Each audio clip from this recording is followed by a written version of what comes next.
Hello दोस्तों, welcome back to my channel. मैं हूं सिराज और आज की इस वीडियो में मैं आपको ये बताऊंगा कि इफ़ फंक्शन क्या होता है और इसका इस्तेमाल कैसे करते हैं। साथ ही ये भी बताऊंगा कि नेस्टेड इफ़ क्या होता है और इसको कैसे यूज़ करते हैं with multiple criteria.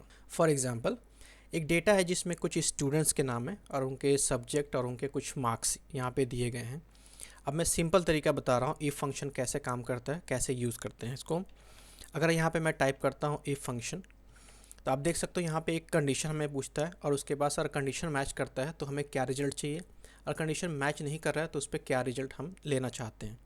For example, यहाँ पे हिंदी का मार्क्स है। अगर मैं ये चेक करना चाहता हूँ जो हिंदी का मार्क्स है, इफ़ हिंदी का मार्क्स लेस देन 33, अगर 33 से कम है तो मैं यहाँ पे रिजल्ट चाहता हूँ फेल का। अगर ये 33 से ज़्यादा है तो मैं यहाँ पे रिजल्ट चाहता हूँ पास का। ठीक है, तो इस तरह के कंडीशन में टाइप करूंगा और यहाँ पे एंटर करता हूँ। आप देख सकते हो यहाँ पे रिजल्ट आ रहा है पास का, यानी 33 से ये हिंदी का मार्क्स है वो ज़्यादा है। अब यहाँ पे मैं 32 टाइप करता हूँ तो आप देख सकते हो रिजल्ट यहाँ पे फेल आ गया है। तो एक सिंपल तरीका है इफ़ कंडीशन को यूज़ करने का। चलिए इसको थोड़ा और कॉम्प्लिकेट करते हैं। मान लेते हैं सब्जेक्ट में जितने सारे सब्जेक्ट यहाँ दिए गए हैं सबके मार्क्स 33 होने चाहिए, पासिंग मार्क्स। यानी अगर 3 सब्जेक्ट में अगर पासिंग मार्क्स होता है तीनों सब्जेक्ट में, तो 33 और 33 और 33 यानी 3 सब्जेक्ट के मार्क्स टोटल होता है 99, जो हमारा पासिंग मार्क्स है। तो उसको हम कैसे कैलकुलेट करेंगे, कैसे इफ़ कंडीशन के साथ निकालेंगे कि तीनों सब्जेक्ट का मार्क्स 99 से ऊपर है तो मुझे पास या फेल का रिजल्ट दे। तो इसके लिए हम यूज़ करेंगे इफ़ फंक्शन, और यहाँ पे एक और हम फंक्शन यूज़ करेंगे सम का। सम में हम क्या देंगे, ये तीनों वैल्यू का सम करेंगे और इसको ब्रैकेट को यहाँ बंद करेंगे। यानी हम कंडीशन में क्या दे रहे हैं कि इफ़ तीनों सब्जेक्ट का सम अगर यहाँ पे ग्रेटर देन 99 हो तो यहाँ पे मैं पास का रिजल्ट चाहता हूँ। अगर ऐसा नहीं है तो फिर मैं यहाँ पे फेल का रिजल्ट चाहता हूँ। फिर मैं यहाँ पे एंटर करता हूँ तो आप देख सकते हैं यहाँ पे रिजल्ट आ रहा है पास का। एक्चुअली पास में इसलिए आ रहा है क्योंकि यहाँ पे तीनों ही मार्क्स हैं वो 33 से ऊपर हैं, यानी कि टोटल 99 से ऊपर हो रहा है। मैं किसी को कम करता हूँ, फॉर एग्जांपल इसको मैं 32 करता हूँ और इसको मैं 32 और इसको 30 कर देता हूँ। तो आप देख सकते हो तीनों मार्क्स है वो 33 से कम हो गए हैं, तो ये रिज़ल्ट हमारे पास फेल का आ रहा है। तो ये तो रहा सिंपल तरीका इफ़ फंक्शन यूज़ करने का। अब नेस्टेड इफ़ क्या होता है, नेस्टेड इफ़ में क्या होता है, इफ़ फंक्शन के अंदर हम इफ़ फंक्शन यूज़ करते हैं। तो उसके लिए क्राइटेरिया कैसा होना चाहिए। फॉर एग्जांपल यहाँ पे देख सकते हो मैंने कुछ क्राइटेरिया यहाँ पे टाइप किया है। अगर स्टूडेंट के मार्क्स अगर कुछ इस कंडीशन में हो, इस क्राइटेरिया के अंडर में हो, फॉर एग्जांपल अगर 33 से कम या 33 के बराबर मार्क्स हो तो मैं चाहता हूँ यहाँ पर फेल आए। अगर मार्क्स 33 से ऊपर है या फिर लेस देन या इक्वल टू 50 का है तो वो थर्ड ग्रेड। सेम ऐसे ही 50 से ज़्यादा हो या फिर 60 से कम या फिर इक्वल टू हो तो सेकंड ग्रेड।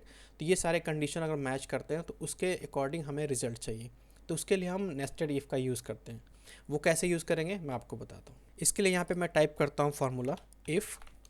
अब मैं फॉर एग्जांपल यहाँ मैथ्स के सब्जेक्ट पे ले लेता हूँ। ठीक है, ये मैथ का जो सब्जेक्ट है इसका जो मार्क्स है, ठीक है, इफ़ ये मैथ्स का मार्क्स अगर ये लेस देन और इक्वल टू 33 है, ठीक है, तो मैं यहाँ पे चाहता हूँ कि यहाँ पे जो रिजल्ट आए वो फेल का है। हमारे इस कंडीशन के अकॉर्डिंग जो हमारा क्राइटेरिया दिया हुआ है इस क्राइटेरिया के हिसाब से हम यहाँ पे कंडीशन लगा रहे हैं कि इफ़ मैथ्स का मार्क्स है वो लेस देन या इक्वल टू 33 है तो फेल आए। अगर ऐसा नहीं है तो फिर हम उसके लिए एक और कंडीशन यूज़ करेंगे, यानी एक और इफ़ फंक्शन यूज़ करेंगे। तो इफ़ फंक्शन फिर हम मैथ्स का मार्क्स सेलेक्ट करेंगे, यानी इफ़ ये मैथ्स का मार्क्स, अब क्या पहला कंडीशन है 33 से कम हो, अब दूसरा हमारा कंडीशन है 33 से ज़्यादा और 50 से कम। तो यहाँ पे हम कंडीशन लगाएंगे इफ़ मैथ्स का मार्क्स लेस देन और इक्वल टू 50। अगर ऐसा है तो फिर मुझे क्या चाहिए, यहाँ पे चाहिए मुझे थर्ड ग्रेड। फिर कॉमा लगाने के बाद से अगर ये कंडीशन भी मैच नहीं कर रहा है, ठीक है, यानी वैल्यू इफ़ फॉल्स, अगर ये भी कंडीशन मैच नहीं कर रहा तो उसके लिए क्या करेंगे, उसके लिए हम फिर तीसरा एक इफ़ फंक्शन लगाएंगे। इफ़ कंडीशन में मार्क हम सेम वही सेलेक्ट करेंगे कि इफ़ मैथ्स का मार्क्स, अब हम तीसरा कंडीशन जो है वो हम यहाँ पे मेंशन करेंगे।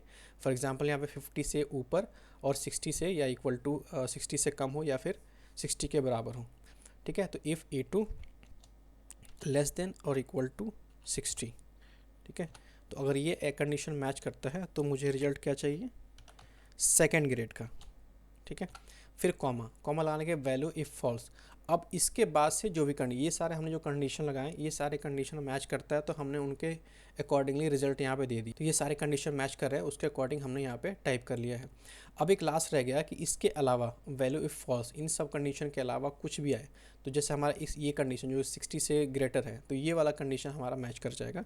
तो यहाँ पे लगते हैं अगर उसके अलावा कुछ भी आता है तो हम यहाँ पे दे देंगे फर्स्ट ग्रेड और यहाँ पे फिर हम एंटर करेंगे।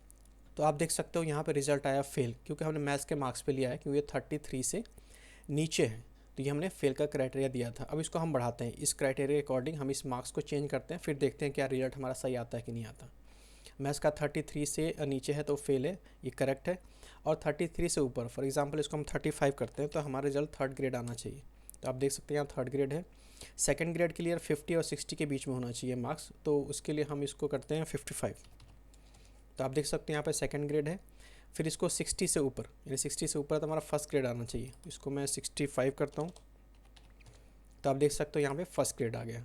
अब इस फॉर्मूला को यहाँ पे हम ड्रैग कर देंगे जहाँ तक हमारा डेटा है और इस तरह से हमें सारे रिजल्ट्स मिल जाएंगे। तो मैं उम्मीद करता हूँ इस वीडियो में आपने सीख लिया होगा कैसे इफ़ फंक्शन का यूज़ करते हैं और नेस्टेड इफ़ का यूज़ कैसे करते हैं विद मल्टीपल क्राइटेरिया।